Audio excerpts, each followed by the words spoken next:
алейкум рахматуллахи баракатух. В предыдущем видео мы рассматривали 5 самых распространенных ошибок, которые совершают постящиеся в месяц Рамадан. Сегодня мы продолжаем эту тему, и шестым пунктом является то, что верующий упускает из виду ценное время принятия дуа. Как мы знаем, во время разговения Всевышний принимает все дуа постящихся. Вместо этого мы наблюдаем, что многие мусульмане спешат быстрее покушать и упускают это ценное время из виду. В хадисе говорится, что дуа 3 человек не отвергаются Всевышним Аллахом. Это дуа отца за своих детей, дуа постящегося во время ифтара и дуа путника. 7 пунктом является пустая трата времени во время месяца Рамадан.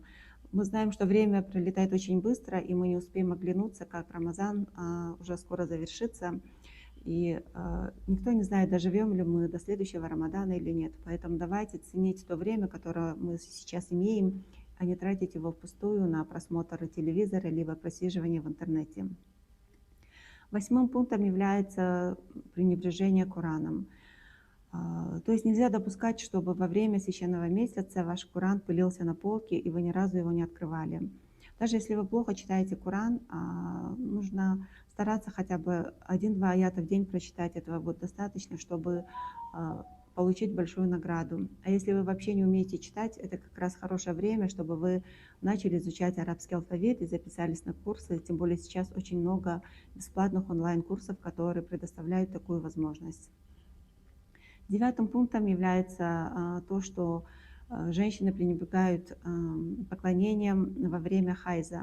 Конечно, она не может молиться, либо поститься в это время, но она может читать перевод Корана, прослушивать Коран, делать зикр, таспих и вообще делать другие благие дела, такие как навещать родственников, посетить больного человека или дать милостыню. 10 пунктом является то, что мусульмане проводят ночь поклонений только 27-ю ночь месяца Рамадан. Многие уверяют, что именно 27-я ночь месяца Рамадан является Ляйлятуль Кадр, но это совсем не точная дата.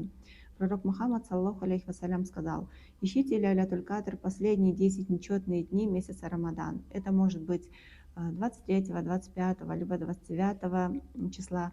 Поэтому давайте проводить поклонение в последние дни месяца Рамадан, чтобы не упустить Ляйлятуль Кадр.